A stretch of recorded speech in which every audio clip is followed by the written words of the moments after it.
So to me, that just proves the existence of a creator because no other planet can do that. Hey, everybody. So glad you're joining us again today for Pastors React. We're trying to answer some questions that you've sent in, some of them pretty difficult, and so we're going to tackle one of those today. But before we do that, I think you guys have really been wanting to know from these pastors, what is their favorite comedy movie of all time? I mean, you can really get to know people through your favorite comedy. So, Pastor Joshua Martin, what is your favorite comedy of all time? I don't know if I can answer. This is hard. This is tough. There's a ton. No, Give like top three. guys, I can this is give an easy some. answer. I mean, I can give. What's yours then? Dumb and Dumber. Duh. Saying there's a chance.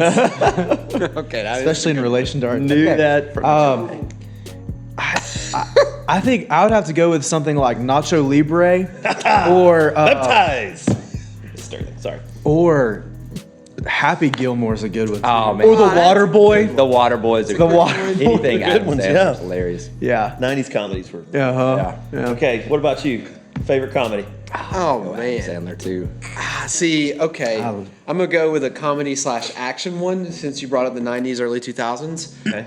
I love the movie Rush Hour. Oh, that was such a funny movie. Rush Hour 2 was even. Well, and yeah, so I haven't watched it in a long time. If it ends up being a bad movie, I'm so sorry for saying I like it. Yeah. But Yeah. I think it's been pretty a much long time everyone. since I've seen it. You have to For all watch. of them. Yeah, you have to watch the TBS version. But Yeah, the Chris- edited Censored out. version. you know? Okay, okay. Yeah. That's what I always give a I've never disclaimer, like, watched watch it outside of the TBS version. How about you? Favorite All right, comedy? so top two, I would say, would be Blue Streak with Martin Lawrence, the TBS version. That's a good one. Okay, that was hilarious. And then Big Daddy. You always got to go. Oh, Big Big Daddy Daddy. was funny. White Chicks is You know, Liar Liar had some. Bebop Anonymous. Come on, that's like classic. Okay, gold. so you guys are funny guys, but you're also really deep guys. The question today is pretty deep, so let's switch gears. What would, here's the question. What do you say to people who need proof of God? So this question, I think, again, came from YouTube. And the question was, how would you approach speaking to a friend about God when they are more of a I need to see it to believe kind of person? Yeah, I think we all want to see that. It's like this big notion of I'll believe it when I see it. You know, I even hear that commonly used all the time now. So me personally, and maybe I'm just simple and feeble-minded, but I think look around. I mean, look at the world, look at the earth, look at the fact that it took so many perfect elements to be able to sustain life in the way that it does today for all of us. So for me, I'm very simple to say, I mean, look at the mountains, look at the trees, look at the ocean, look at the life, look at how it's sustaining life and how no other planet that we know of can sustain that type of life, our life.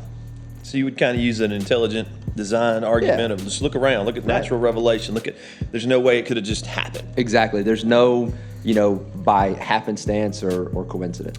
How would you guys approach that question if you have a loved one that says, I need proof, give me proof? Well, I mean, there is a slew of arguments and resources that you go to, cause and effect, logic and reason, like where do all these moralistic attributes come from? Where do all these, cause and effect come from in the universe? But I would just point them to a couple of good reads. The first one I have written down here is Christianity for People Who Aren't Christians.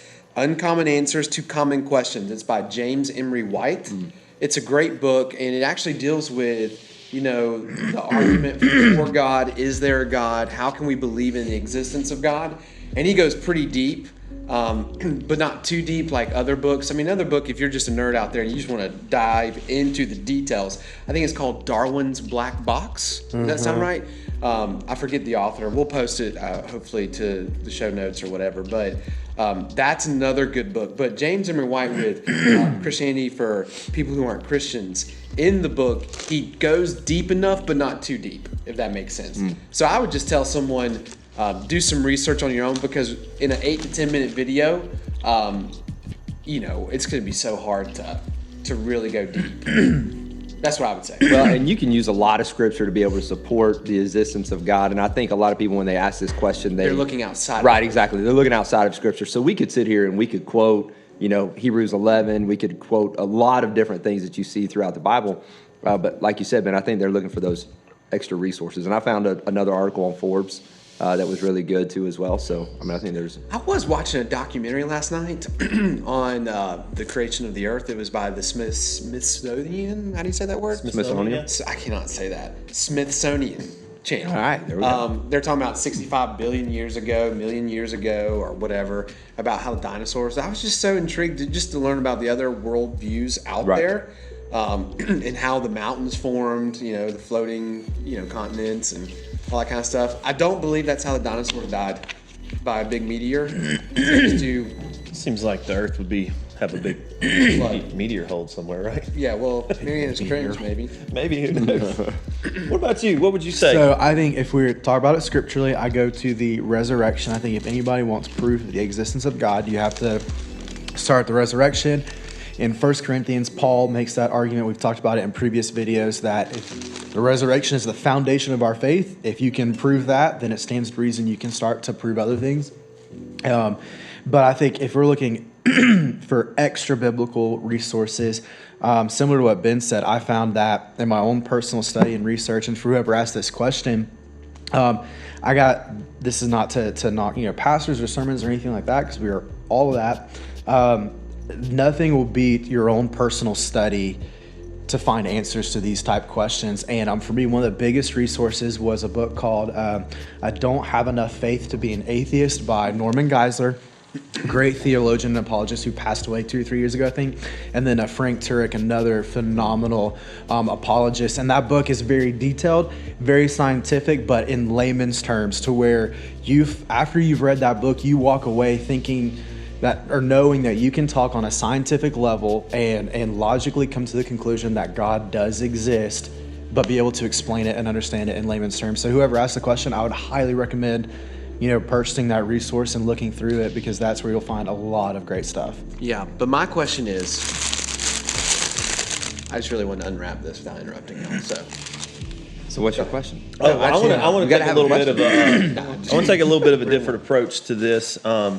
First of all, a scripture that I think is a key scripture about someone that wants proof is Thomas. When Josh was talking about the resurrection, the disciples, the 10 disciples saw Jesus, and they said, "Hey, Thomas, we've seen him." And he says, "Unless I put my hands in his hands, unless I actually see him personally, there's no way I'm going to believe." And then Jesus would appear to him. I'd point you to one resource that our pastor actually preached on doubt just a few weeks ago. Maybe we can link to that in the notes section of this YouTube video. But the other thing I would say is that a lot of people are looking to disprove God instead of prove God. I think a lot of people, it's not an intellectual thing, and it's an intellectual out. In other words, they are trying, really the problem they have is a moral problem. And they don't want to change the way they live. They don't want to submit to God. They don't want to do anything differently. And so the best way for them to continue living the way they're living is to say on an intellectual level, well, there's just no proof of God. You can't prove God. And so I've found that most people, it's not an intellectual argument. It's more of a moral argument. Mm-hmm. So I think lots of times our lives are the best witness for the proof of God. And so the way we live, when they see a person that genuinely lives a different life than the rest of the world, then people say, what is different about you? And I think it gives people an opportunity to see the Lord. So something we've talked about as a church, how can you present the proof of God? Really, we're talking about how can we help a person come to know Jesus apart from God? And we've talked about a strategy we have called BLESS. It's real simple. It's B stands for begin with prayer. The L is listen. Yeah, take the time to listen to them. The E is Eat a meal. Eat a meal with them, right? You can't do that now, but you can do it over Zoom. The S is to serve them, find a way to serve them, and the second S is to share your faith with them. So I think just having a relationship with people, and when hard times come, people want to know the deeper truth. Yeah. So I know that's a little different take, but it's good. Valid. There you go. So hey, so go ahead and like this video, subscribe, hit the ding. No, can't even say it. Hit the bell. Ding. Do another ding. They need another ding. Ding. So consistent with the dings.